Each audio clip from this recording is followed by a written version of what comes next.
33 ಅಂಕ ನಿಗದಿ ಈಗ ಅದೆಲ್ಲ ತೀರ್ಮಾನ ಆಗಿದೆ. ಮಾನ್ಯ ಹೊರಟ್ಟಿಯವರು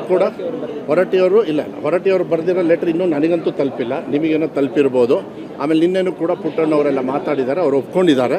ಏಕೆಂದರೆ ದುಂಡು ಮೇಜಿನ ಸಭೆಯನ್ನು ನವಂಬರ್ 9ನೇ ತಿಂಗಳು 24ನೇ ದಿವಸ 2024 ಅವರ ಅಧ್ಯಕ್ಷತೆಯಲ್ಲೇ ಇದನ್ನು ಮಾಡಬೇಕು ಅಂತ ನನಗೆ ಕಳಿಸಿದ್ರು.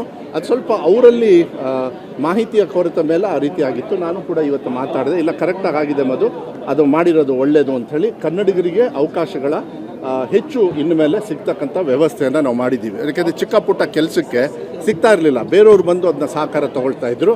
ಗುಣಾತ್ಮಕ ಇಂಪ್ರೂವ್ ಮಾಡೋದು ಒಂದು ಭಾಗ, ಅವಕಾಶಗಳು ನಾವು ಯಾಕೆ ನೀವು ಕೇಳ್ತಾ ಇದ್ರಿ ಕನ್ನಡಿಗರಿಲ್ವಾ? ಇಲ್ಲ, ಕನ್ನಡಿಗರಿಗೆ ಯಾಕಿಲ್ಲ ಅಂದರೆ ಕೇರಳದಲ್ಲಿ 30% ಕಲಿಕೆಯಲ್ಲಿ 100% ಅಂತ ಹೇಳ್ತಾರೆ. ಅದಕ್ಕೆ ನಾವೆಲ್ಲದೂ ಕೇಳಿ ಸಾಮಾನ್ಯ ಜನರ ಅಭಿಪ್ರಾಯವನ್ನು ತಗೊಂಡು ನಾವು ಈ ವಿಚಾರಗಳನ್ನು ತಗೊಂಡಿದ್ದೀವಿ. ಮಕ್ಕಳ ಹಿತದೃಷ್ಟಿಯಿಂದ, ಉದ್ಯೋಗ ಹಿತದೃಷ್ಟಿಯಿಂದ ಎಲ್ಲದೂ ಸೇರಿ ನಾವು ಮಾಡಿದ್ದೀವಿ. ಇದನ್ನು ಜನರ ಒಂದು ಅಭಿಪ್ರಾಯದ ಮೇಲೆ ಮಾಡಿದ್ದು. ಆಮೇಲೆ ನಾವು ಯಾವತ್ತೂ ಕೂಡ ಇಲಾಖೆಯಲ್ಲಿ ಒಬ್ಬರೇ ಮಾಡೋದಿಲ್ಲ. ಇಂಥ ಮಹತ್ವವಾಗಿರ್ತಕ್ಕಂಥ ಒಂದು ತೀರ್ಮಾನ ಇದು ನಮ್ಮ ರಾಜ್ಯದ ಜನರಿಗೆ ಉದ್ಯೋಗಕ್ಕಿರ್ಬೋದು, ಬೇರೆ ಬೇರೆದಕ್ಕೆ ಸಹಕಾರ ಆಗುತ್ತೆ ಅಂತೇಳಿ ನೀವು ಕೂಡ ಅದನ್ನು ನಿಮ್ಮ ವಿಶ್ಲೇಷಣೆಯಲ್ಲಿ ಮಾಡೋದು ಒಳ್ಳೆಯದು ಅಂತ ಹೇಳಿ ನಾನು ಭಾವಿಸ್ತೇನೆ.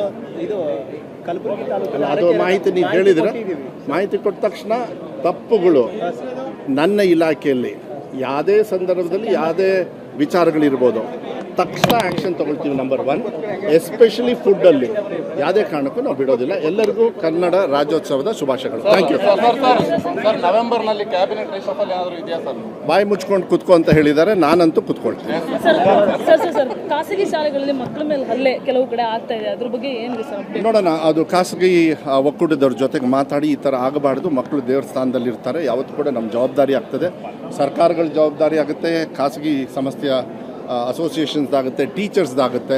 ಎಲ್ಲರೂ ಕೂಡ ಇದನ್ನು ಭಾಳ ಗೌರವದಿಂದ ನೋಡಬೇಕಾಗತ್ತೆ. ಈ ಥರ ಆಗ್ತಕ್ಕಂಥ ವಿಚಾರಗಳನ್ನು ತಕ್ಷಣ ಬಂದಾಗ ಅದಕ್ಕೆ ಕಾನೂನಾತ್ಮಕವಾಗಿ ನಾವು ಕಾನೂನನ್ನು ಅವ್ರ ಮೇಲೆ ತಗೊಂಡು ಅದನ್ನು ಏನು ತೀರ್ಮಾನ ತಗೊಳ್ಬೇಕು. ಮತ್ತು ನಾನು ಮನವಿಯನ್ನು ಕೂಡ ನಾನು ಮಾಡ್ತೀನಿ. ಶಿಕ್ಷಕರಿರ್ಬೋದು, ಪೋಷಕರಿರ್ಬೋದು, ಶಾಲೆಯ ವ್ಯವಸ್ಥೆಯಲ್ಲಿ ಯಾರಿದ್ದಾರೆ, ದಯವಿಟ್ಟು ಮಕ್ಕಳನ್ನು ಭಾಳ ಜವಾಬ್ದಾರಿತವಾಗಿ ನೋಡ್ಕೊಳ್ತಕ್ಕಂಥ ಜವಾಬ್ದಾರಿ ನಮ್ಮದೆಲ್ಲದೂ ಇದೆ ಅಂಥೇಳಿ ಕೇಳಲಿಕ್ಕೆ ಇಷ್ಟಪಡ್ತೀನಿ. ಧನ್ಯವಾದ.